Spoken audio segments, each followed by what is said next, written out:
Қазақ халқында ырым-тыйымдар өте көп. Әрине, оның көпшілігіне сенеміз және күнделікті өмірде қолданамыз. Себебі ата-бабаларымыздан жалғасып келе жатқан тәрбие көзі болғандықтан, салт-дәстүрімізден алшақтап кете алмаймыз. Түп тамырымыздан ажырап қалсақ, ұлт ретінде әлсіреуіміз де мүмкін ғой. Сондықтан мен бүгін халқымыздың ырым-тыйымдарының ішіндегі ұрпақ саулығына тікелей қатысты, яғни жүкті әйелдерге қатысты тыйымдардың бір бөлігін ұсынсам деймін. Мұндай тыйымдар болашақта өмірге сәби әкелгелі отырған аналардың және сәбилердің түрлі қауіп-қатерден сақтандыру, қорғау мақсатында айтылатын тыйымдар деп қабылдағандарыңыз жөн.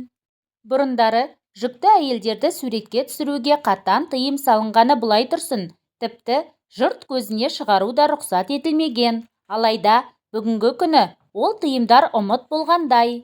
Шаштың әйел көркі ғана емес, киелі екендігін әнге де, жырға да қосқан халықтың түсінігінде жүкті әйел шашын кессе, іштегі балаға да зиян келеді, өмірі қысқа болады деп ырымдайды. Немесе бала өмірге келген күнде де бір жерінің кемістігімен дүниеге келуі мүмкін деген қорқынышпен жүкті келіншекті енесі, анасы сақтандырып айтып отыратын. Бұл ырым күні бүгінге дейін жалғасып келе жатыр. Аяғы ауыр келіншек әртүрлі бір-біріне байланатын, түйілетін заттарға жоламағаны жөн. Ондайды енесіне немесе күйеуіне өтініш айтады. Себебі түйіншекті аяғы ауыр келіншек түйсе, іштегі балаға әсер етеді. Баланың жолдасы дұрыс орналаспай, босану кезі ауыр өтеді деп болжаған. Ежелден келе жатқан ырым бойынша жүкті әйел арықтан аттамайды. Аналарымыз тек жүкті әйел ғана емес, қыз баланың да арықтан секіріп аттап өтуіне тыйым салатын. Егер бойында баласы бар әйел арықтан аттаса, түсік тастайды деп сенген. Қыз баласының да аяғын кере ашып, арықтан аттауын әдепсіздікке балаған. Түйенің етін жемейді. Бұл ырым әлі күнге дейін бар. Сенетіндер көп. Себебі түйе ботасын 9 ай емес, 12 ай бойы көтеріп жүреді. Сондықтан босану уақыты кешікпесін деген сеніммен түйе етін жүкті әйелге жегізбеген.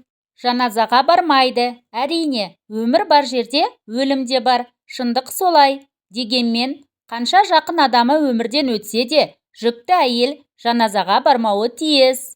Қашан сүйек жерге қойылып, жаназасы шығарылған соң ғана баруға рұқсат. Түнде далаға жалғыз шықпайды.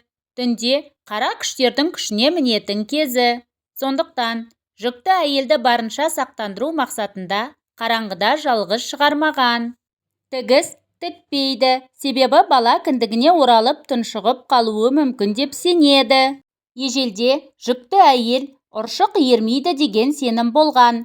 Заман ағымына сай ұршықтың орнына жіп иіретін станоктар алмастырды. Сондықтан ұзын жіппен жұмыс істеуге, тігіс тігуге болмайды деген тыйым салады. Жүкті әйел үлкен кісінің алдын кесіп өтпейді. Жүкті әйел үлкен кісінің жолын кесіп өтсе, өз жолы кесіледі деп сенген.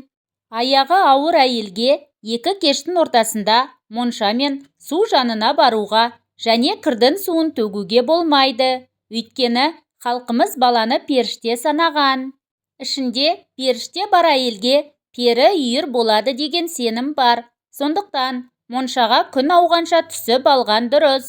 Жана туған сәбиді көпшіліктің көзіне көрсете бермейді. Себебі балаға бөтен адамның көзі тиіп, сұғы қадалуы мүмкін.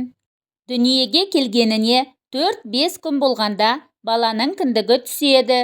Жасы үлкен аналарымыз қыз баланың кіндігін отбасы, ошақ қасынан ұзамасын деген ниетпен үйдің табалдырығына көмген. Ал ұл баланың кіндігін үй күшік болып, үйде қамалып отырмасын деп ұзаққа лақтыратын болған. Баланы бесіктен тек 10 жағынан шешіп алу керек. Ол баланың жолы оң болсын деген ниеттен туған ырым. Егер жүкті әйел толып, салмақ жинай бастаса, қыз бала туылады деген сөз. Іш көріне бастағанға дейін күйеуінен басқа ешкімге жүктілік жөнінде тіс жармау керек. Сәбидің Алғашқы қозғалысы оң жақ белдің маңында орын алса, ұл туылады, ал сол жақ бел болса, қыз бала дүниеге келмек. Туылмаған балаға алдын ала киім дайындауға болмайды. Егер жүкті әйелдің оң жақ төсі сол жаққа қарағанда үлкенірек болса, ұл туылмақ. Баланың атын туылғанға дейін жария етуге болмайды, оған зияны тимек. Соңғы айларында әйел адамға мысыққа жақындамау керек, сол кезде баланың жаулары аз болады. Аяғы ауыр әйелдерге кіреберісте отыруға тыйым салынады. Әйел адам жаман нәрселер мен ұсқынсыз көріністерден аулақ болу керек. Әдемі заттарды көп қарайтын келіншектердің сәбилері де сұлу әрі бақытты болады деседі. Айта берсек, жүкті әйелге арналған ырым-тыйымдар өте көп. Әрине, мұның барлығы ана мен балаға жақсы болсын деген ниеттен туған. Ауыр көтертпеу, жүктілікке 5-6 ай толғаннан кейін көбірек қимылдап, таза ауада жаяу жүру, мұның барлығы да аяғы ауыр әйелдің жеңіл босануына, өмірге дені сау ұрпақ әкелуіне жағдай жасау. Сіз қандай ырымдарды білесіз? Өмірде қолданған кезіңіз болды ма? Егер болса, комментарий жазып, өз ойларыңызбен бөлісіңіздер.